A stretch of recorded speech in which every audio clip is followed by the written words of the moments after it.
You mentioned that curling is a long-winded sport. It's a bit drawn out, but it's super intense, and I love the whole vibe. Also, the schedule at the Olympics is insane. You start 2 days before the opening ceremony, and it's literally played every single day of the event. Isn't it right? In I think in Beijing, because you were doing mixed with Jen, and then Jen was obviously doing women's, and you were doing men's. You basically played every single day of the Olympics bar one. I think you had a rest day in between or something like that, or at the end. How do you navigate that, sustaining a high level, making sure that you do what you need to do to win each game, but also not give too much so you can actually survive the whole time? I can imagine having to stay locked in for that long in the Olympic Village. Yeah, well, I guess it's kind of fitting because I literally just came off a call with my sports psychologist, like talking about this. So Brilliant. I've got all my notes in front of me, like I can literally read them out for you. But yeah, we're pretty we're pretty like dialed in when it comes to sports psychology and like how we're gonna deal with the games. So like today we were talking about like how am I gonna deal with the media? How am I gonna deal with my social media? How we're gonna deal with the prep phase, how we're going to deal with the games experience that Team GB offer, like the support team that I have there, my friends and family that are there, my energy plan for during the event. Like we go into so much detail around it because, as you say, we compete for the entire time. And this time around, I don't have a day off. Like I don't have the luxury of having that day off to chill out, unless I'm not in the medal games. But last time around, we were in all the medal games, and I think this time around, if I'm in the gold medal game with the mixed doubles, that's on the 10th of February at 6 p.m. My first game of the men's is at 7 p.m. on the 11th. So yeah, I've got like less than 24 hours to like rebound and join with the guys. And that's the crazy thing. It's like two separate teams. Like me and Jen work so hard for the mixed doubles, and then she goes to her women's team, I go to my men's team. And then we have worked just as hard in our men's team to get to this point. So 8 years of work to get to this point.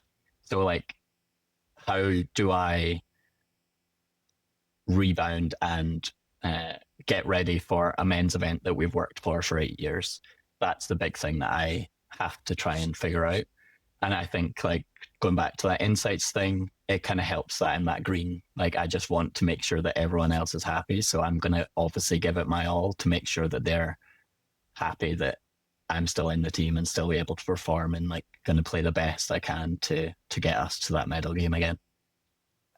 I can really empathize with that though, because one of the things that I always really struggled with in diving and so it's particularly national competition. So like the national championships was the most important competition for me, really, because how I did there would dictate my season. You know, there were no freebies for me, really. It was like, if you don't perform there, your season's over, potentially. But obviously I'd have 3 events probably: 1 meter springboard individual, 3 meter springboard individual, and 3 meter synchronized. And I remember a few occasions where, for example, 1 meter might be the first event. And then I went in and smashed it and became national champion on 1 meter. And then the next day I had 3 meter, which actually is a more important competition than the 1 meter. But I was like, you know, on cloud 9, let's say, and then I didn't sleep very well, come in and have a, you know, mediocre at best day on 3 meter and come 7th, you know, which obviously isn't going to qualify me for anything. And so I really struggled with that. And I know that even, I think some divers would even not do 1 meter just because it was like, I don't even want that potential risk. I don't even want that distraction. It's just going to get in the way, if, you know, whether I do good or bad or anything. So, I mean, what could you maybe share a bit on like how to try and manage that? How do you go onto the ice each time with as clear a mind as possible? Well, it's just a lot of practice, I guess. Like there's been so many championships where it's actually been kind of like the schedule, maybe not to the same extremes, but like our men's championship like a World Men's Championship this year in March, kind of April time. We had 24 hours before we had to fly to another event in Toronto, and we won that event in the World Men's Championship in 2025. We then flew at like 3 a.m. to Toronto from Saskatchewan, so maybe a 4-hour flight, to play in like a charity event, to then the next day play in a slam, which is quite a big thing in our sport. And I guess it's just like having your kind of routines and like how just understanding yourself and like knowing what is best for you to be refreshed by the time you come to play again. And for me that time, it was like having Craig there. So Craig's my boyfriend. Like, he was at the World Men's. He flew with me to Toronto. We went for breakfast. We went for a walk. We had a coffee. And then I was just ready to go. Like, I kind of had my job to do, and it kind of made it easier that it was a charity event. Like, I was there to like raise a lot of money for a really important charity to the guys and I. And yeah, it wasn't too tough. And I think like with the Olympics, like I'm never not going to be motivated to go and try and win an Olympic medal. So I just see it as like a pretty easy thing to kind of bounce back from whatever might happen in the mixed doubles to then have another opportunity to go and win an Olympic gold medal with my guys. But yeah, it's not something that I worry about. It's something that I think if I plan, I think I'll be able to do it pretty seamlessly. Yeah, I mean, it sounds like it could be the easier part of it. Once all the work, the hard preparation is done, is the fact that an Olympic medal is on the line, and that's a pretty easy motivator. I mean, I struggle with a similar thing to Freddie, like having a good performance, then bouncing back the next day to perform well again. I always found quite difficult, and there were situations where I did not do that when I very much could have, because I was diving really well. And I always reflect as well on the whole Max Whitlock. I think it was Rio, potentially, when he won one gold medal in, one apparatus, and then literally had like 45 minutes. And I heard stories of him being sat in the back with a towel on his head, and then just springs out for the next round and wins another gold medal, which is just an unbelievable mindset. And obviously you get a lot of support through the sports psychologist, which is super important. I understand that for your sport. What other sport services do you have? Do you have a coach that's on the ice or with you that kind of helps guide you through those 2.5, 3 hours that curling games last? Yeah, like we're extremely fortunate with British curling. We've got a coach that travels with us to every event that we play. And he's an Olympic silver medalist in his own right. So in 2014, he's from, he won an Olympic silver medal in the men's format. So yeah, he's a really good guy to have on our bench. Like he just won High Performance Coach of the Year in Scotland. So, pretty good guy to have. Just a little shout out. Well done, Mikey. So yeah, like we're pretty fortunate. We have that. We have our national coach. We have a physio that travels with us.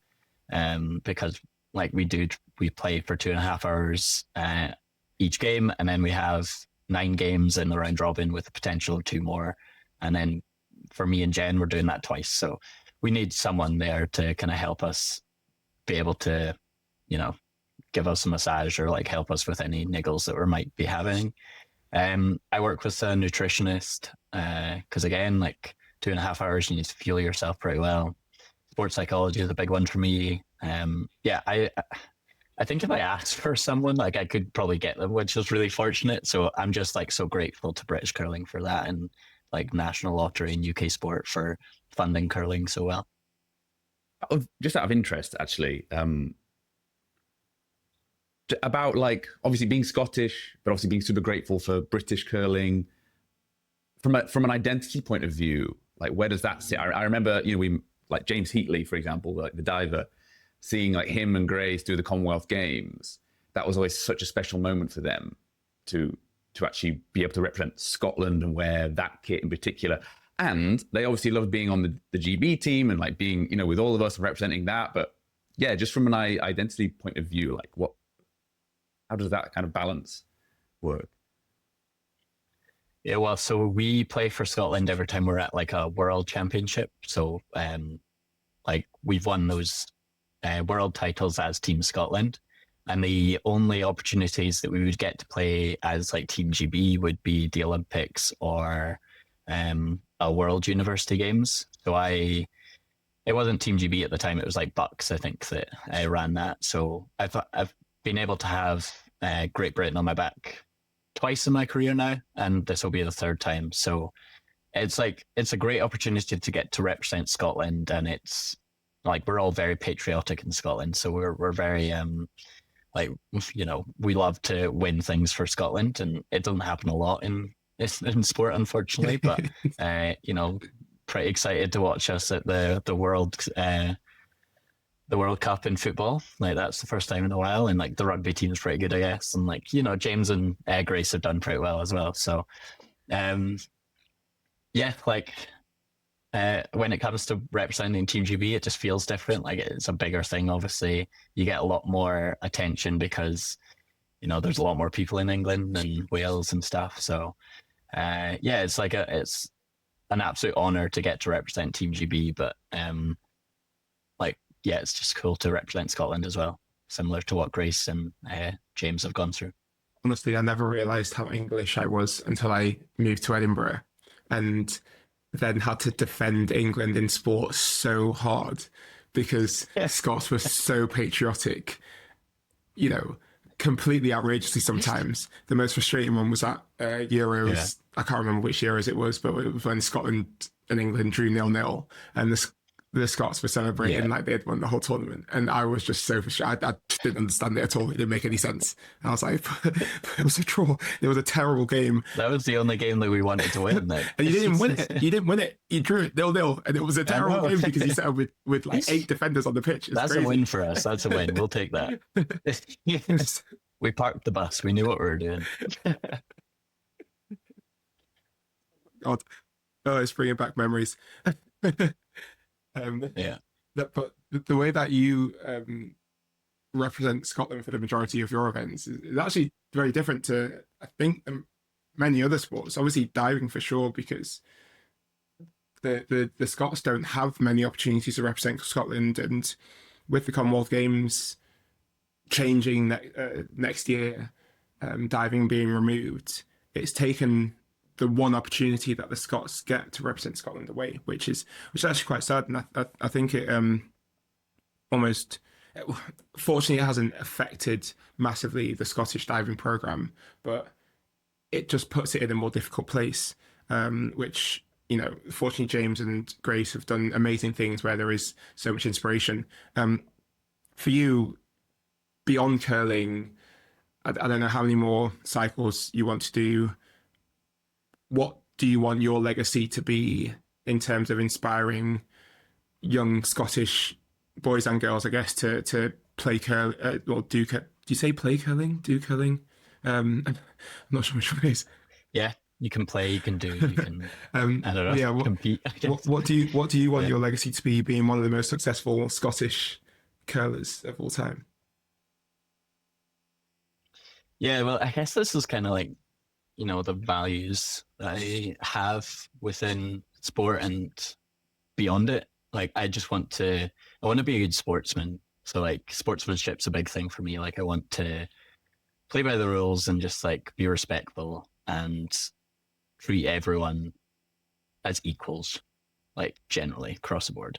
And then a big thing for me now is like inspiring the next generation. Like I want to be able to try and, you know, bring people into my sport. Like I absolutely love my sport. I think it's great for your like physical and mental health. Like it's, you use your brain to try and be tactically astute, and you try and use your physicality to be able to play the shots. I just think it's, yeah, like I could like talk about curling forever if I wanted to, but we have such a great opportunity to like start at the age of 8 and play it all the way through to 80.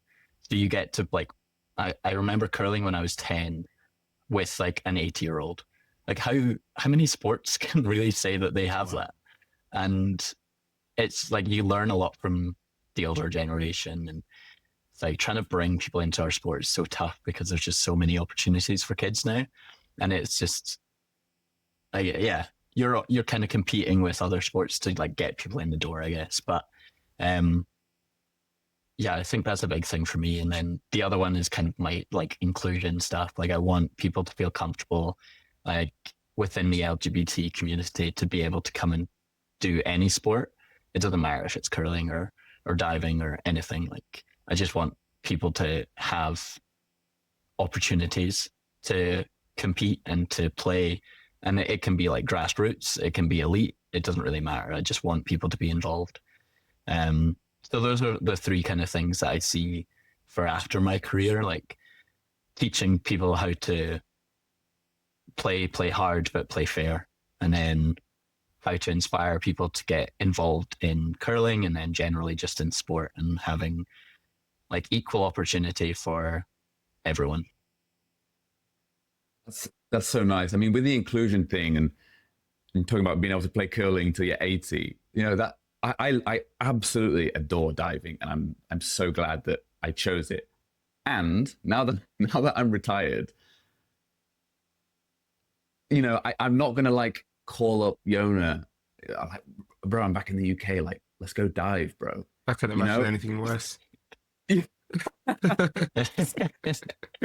know, that like if I was in a beautiful location and it was a cliff that wasn't too high but like a nice height, and like, you know, maybe some cliff diving, but like it's not. That's the only thing with diving, is that it's not massively social in that sense. You don't just like go and play a game of diving with someone. And so, you know, that's actually one of the reasons why I started playing beach volleyball, because what I love about it is completely useless, but you go to a beach, there's people playing, you know, you ask to join in, like men, women, you know, like whoever from wherever. And I enjoyed that so much. And that's one of the reasons I actually, you know, wanted to try and get into it. So hearing you say that is super cool. But, you know, also just in terms of inclusion and sport and LGBTQ plus, and is like, do you think there's a lot of work that still needs to be done to help people feel included? Because obviously, you know, do you still feel like there's a lot of people who maybe feel like there isn't a place for them in sport, and maybe even particularly like elite sport? Yeah, like I guess I can only really talk on my sport, like how I see it there, and then I don't know much about other sports and how it feels for other athletes. But within my sport, I know that, like, some context here, it's like Canada is in love with curling. Like they have over 1 million curlers, like active curlers that are registered to Curling Canada.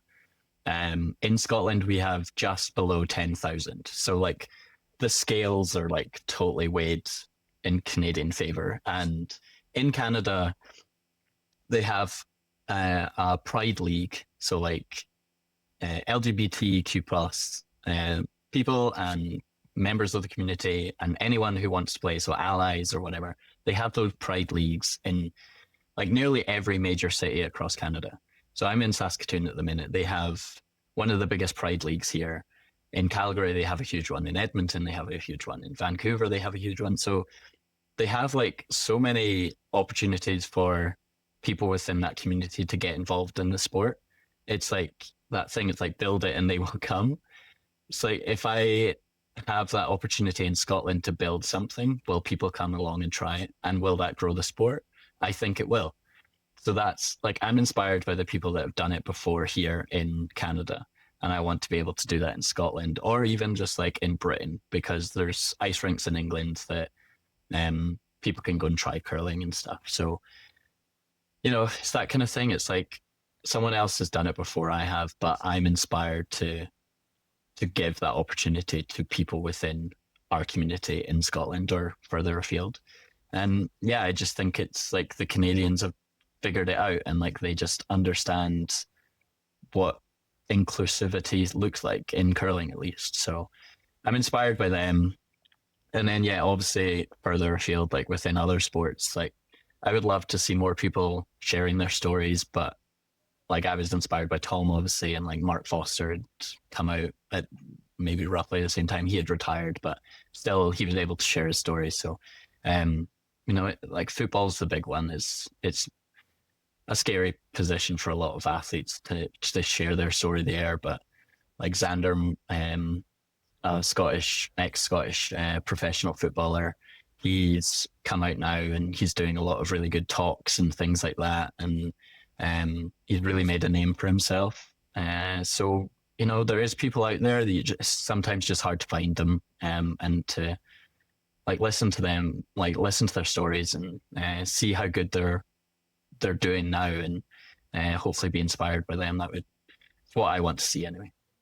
That you said about inspiring the next generation and trying to create those opportunities for people in Scotland, that also increases the value of the potential medals that you could win, because the more success that you have, the more people that will be inspired by your success, and that's an amazing thing to drive you forward, to really motivate you to achieve that success. So I want to wish you all the very, very, very best for the upcoming Olympics. I'm going to be locked into the curling because I want to watch it. I want to see the mixed doubles. I want to see the men's and women's events. I think it's going to be very exciting. So yeah, I want to wish you all the best. I think that's a perfect place to wrap up this episode. So Bruce, thank you so much for joining us. Thank you for giving your time out there in Canada, and enjoy the minus 25 degrees or whatever you said it was. Yeah, I don't think I'll be going outside, but yeah, no, I've had a great time. So thanks for having me on your podcast. Thank you so much. It's our pleasure. Yeah, and actually as well, you know, good luck to obviously. Good luck to you and the teams, to Jen and to Grant, Bobby, Hammy as well. So, you know, send out our good luck wishes. And also, you know, once you're ready to, you know, create the stuff in Scotland, you know, we'll, me and Yona are happy to help support and market and share and spread the word. So, you know, you can... need to try curling as well. Cool enough. Yes, 100%. Yeah. Have you guys tried curling? No, I've Never. not tried it yet. You've not tried it yet? No. Okay. Right, next time you're in Scotland, like, give me a text and we'll go curling. We'll bring James and Grace along if they're there as well. Let's make it happen. Yes. Done. I am in. Get a diving curling team. You guys will be amazing. I'm in. I'm so down. Awesome. Well, yeah, Bruce, thank you so much. That is where we will wrap up this main episode. But Bruce is going to stick around just quickly for one more dive in our bonus section. So if you're not on Patreon yet, the link is in the show notes. We'll see you there. And if not, we'll catch you in the next one. Thank you.